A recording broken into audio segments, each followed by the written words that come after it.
This Rise and Shine podcast series has been made possible by the generosity of the Zeidelman Family Foundation, which is committed to the unity and continuity of the Jewish people through meaningful and relevant Jewish education and wisdom.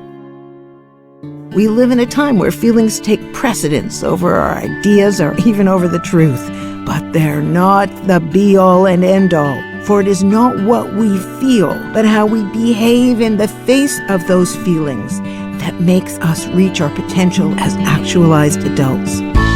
This is Rise and Shine, a podcast that offers timeless wisdom and uplifting meditations to fill your heart, feed your soul, and start your day on a positive note. Here is Adrienne Gold Davis. The other day, I ran into a guy that I haven't seen since high school.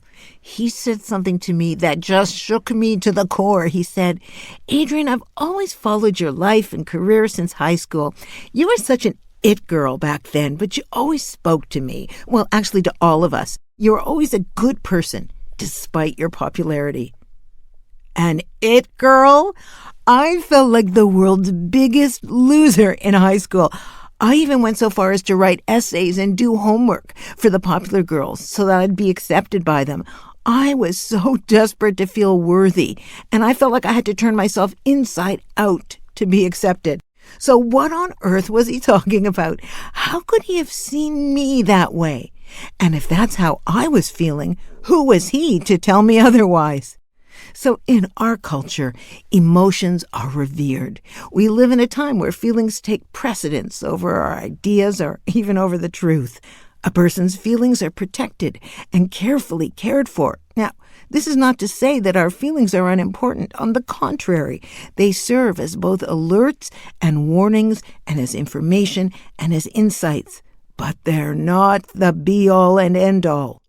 The Torah even tells us this. Feelings, according to the Torah, are not just real and understandable. They're meant to be treated carefully and respectfully. We're told that we must be careful of the feelings of many categories of people, of widows, of orphans, of the strangers within our midst.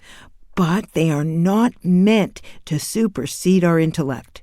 For it is not what we feel, but how we behave in the face of those feelings that makes us reach our potential as actualized adults. We learn of this in a very powerful story that relates to our experience as a nation on our way into the Promised Land. But first, let me explain the context. There's a day on the Jewish calendar that's called Tisha B'Av, the 9th day of the month of Av. This is a day of collective mourning and sadness. And in the Torah portion called Shalach, it tells the stories of spies that went into the land of Israel to scout out the land before the children of Israel entered it. Now, I'm going to share a bit of our people's history here that leads us to this point. They had had a long journey punctuated by miracle after open miracle. They were told that they could conquer the land and complete that cycle that started with the Exodus from Egypt. We went from physical slavery and at Passover time became liberated with physical freedom, but we were still not free. Then, on the holiday of Shavuot, we achieved spiritual freedom with the accepting of the Torah, the Ten Commandments, and the marriage, as it were, of God and his Jewish people. We were approaching what should have been the ultimate fruition of our journeys and entering the land, the Promised Land. And yet, we still held within us a semblance of the slave's mentality. Despite those open miracles and a long track record, including meeting the creator of the universe, we had managed to get the Jew out of Egypt, but we couldn't get the Egypt out of the Jew. And so the spies went into the land, and with the exception of two of them, named Caleb and Joshua, they came back with terrible reports. They said that the inhabitants of the land were too powerful, giants who would tower over the Jews, that even the produce was enormous in order to nourish them, that there were deaths and funerals everywhere, that their cities were too fortified. And that night they cried the whole night long. And God saw this, and, making up the vernacular of modernity, said to himself, "You people are crying now, I'll give you something to cry about." That day was the 9th of Av, Tisha B'Av. And on that date, moving forward, we Jews saw, among other tragedies, the destruction of both of our temples, the signing of the Inquisition, the expulsion from both England and Spain, and the outbreak of World War I. So let me read you the actual text. Here's what it says.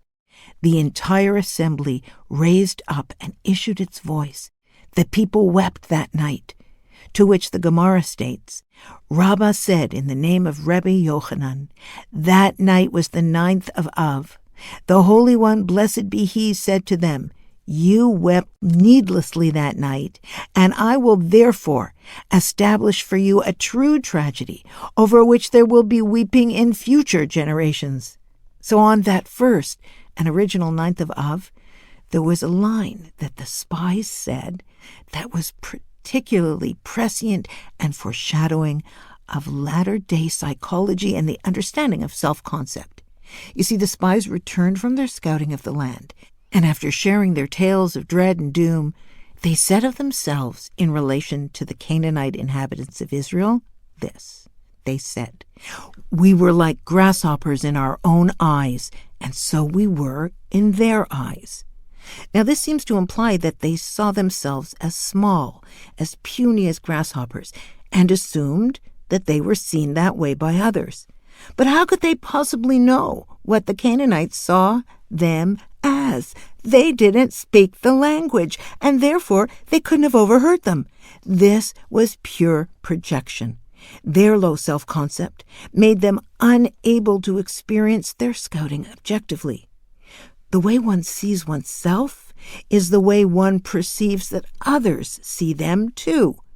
We see the world not as it is, but as we are. There's a midrash of stories that fill in the spaces between the texts that weighs in on the grasshopper comments and teaches us a great psychological principle. It goes like this.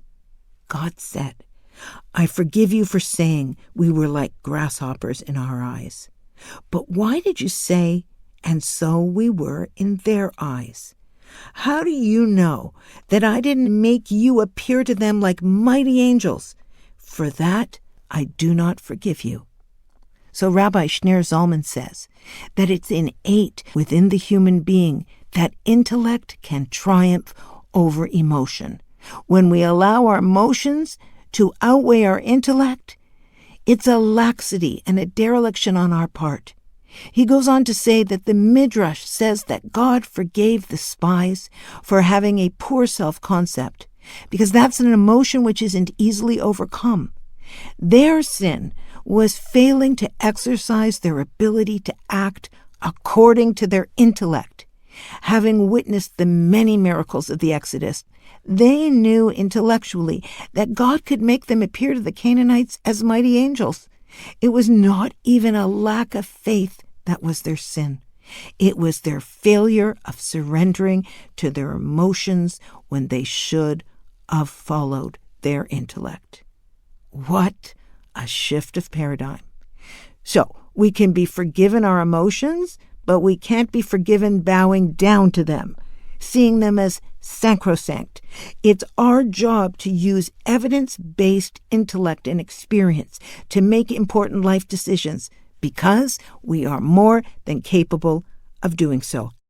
This week, can you lean into and accept and even name your feelings, of course, but not just leave them at that? Can you reflect upon a situation intellectually before you react or make a decision about what's truly going on? Can you let those you're close to know that you're there to listen, but also to process those feelings in a more objective manner? Because what we feel is not always what we get, or what we are, or even what is reality. I wish I could go back to that time in high school and see myself as this man saw me. I would have been so much calmer and happier. And of course, the truth is likely halfway between his perception and mine from back then. But it girl? this 65-year-old woman will happily take it. Thanks for listening to Rise and Shine.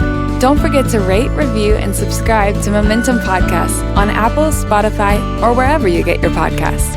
Join Adrienne again next time for more timeless wisdom and uplifting meditations that fill your heart, feed your soul, and start your day on a positive note. This podcast was sponsored by the Zeidelman Family Foundation. Spread the wisdom. Inspire Jewish individuals around the globe by supporting Momentum's podcasts. To sponsor, contact podcast@momentumunlimited.org. You're listening to a Momentum podcast. For unlimited inspiration, wisdom, and empowerment, visit momentumunlimited.org.